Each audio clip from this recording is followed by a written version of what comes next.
Hello everyone, আসসালামু আলাইকুম। নতুন একটি ভিডিও নিয়ে আপনাদের মাঝে হাজির হয়েছি। আজকে আমি সন্ধ্যা থেকে রাত পর্যন্ত কি কাজ করলাম তা আপনাদের সাথে অবশ্যই শেয়ার করব। কিছুক্ষণ আগে আমি আমার মেয়েটাকে নিয়ে হসপিটাল থেকে এসেছি। এসেই দেখি সংসারের যা অবস্থা তা বলার মতো না। একটা সংসার আসলেও মানুষ না থাকলে যা হয়। আমি শিং মাছটা এখানে পটল দিয়ে পাতলা ঝোল করব, কারণ ও সবেমাত্র হসপিটাল থেকে এসেছে, ওর নরম খাবার ও খাওয়ার দরকার। এর জন্য এখানে আমি অফ ক্যামেরায় ভালোভাবে শিং মাছটা ধুয়ে এর মধ্যে পেঁয়াজ বাটা, জিরার গুঁড়া, হলুদ, মরিচ কাটা, সামান্য একটু কালারের জন্য মরিচের গুঁড়া দিয়ে তেল দিয়ে পরিমাণ মতো লবণ দিয়ে এটাকে আমি ভালোভাবে কষিয়ে নিচ্ছি যতক্ষণ পর্যন্ত না মাংসের ভিতরে মশলাগুলো যায়, ততক্ষণ পর্যন্ত এটা আমি কষিয়ে নেব। অলরেডি আমার কষানো হয়ে যাচ্ছে, আপনারা দেখতে পাচ্ছেন তেলগুলো শিং মাছের গায়ে উঠে পড়ছে। কারণ কিছুটা দিন আমার মেয়ে হসপিটালে কিছুই খায়নি, ডাক্তার ওকে কিছুই খেতে দেয়নি।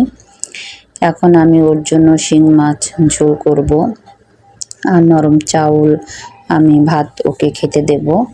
এখানে আমি পটলটা হালকা ভেজে উঠায় নিয়েছিলাম, আর সেই পটলটা দিয়ে এখন আমি আবার ভালোভাবে নাড়াচাড়া করে নিচ্ছি যাতে মাছের সাথে পটলটাও কষানো হয়ে যায়। এখন আমি এর মধ্যে পরিমাণ মতো পানি দিয়ে দেব, দিয়ে এটাকে আমি ঝোল বানাবো।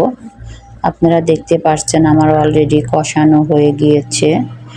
এখন আমি পানি দিয়ে দিচ্ছি।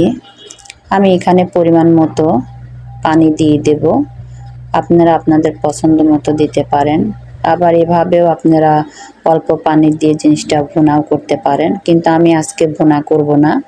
আমি প্রথমেই বললাম আমার মেয়ে অসুস্থ, যার কারণে আমি এটা পাতলা ঝোল করব।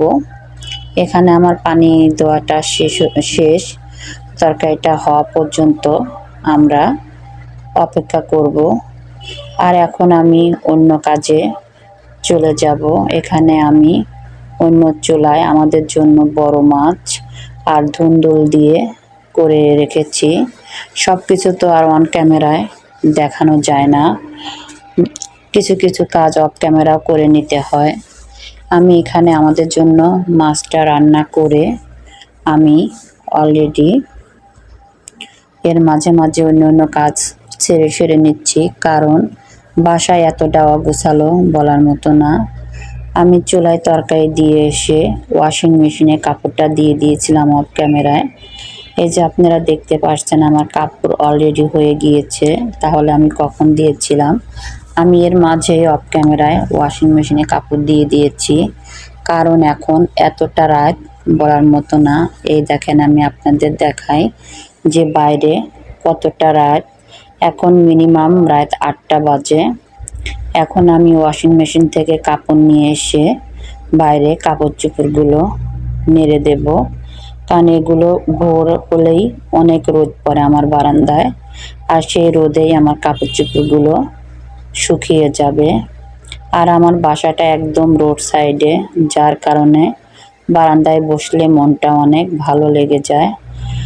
আর এর মাঝে আর একটা কথা বলি, আমার ভিডিওটি যদি আপনাদের ভালো লাগে অবশ্যই একটি লাইক, শেয়ার এবং সাবস্ক্রাইব করে আমার পাশে থাকবেন।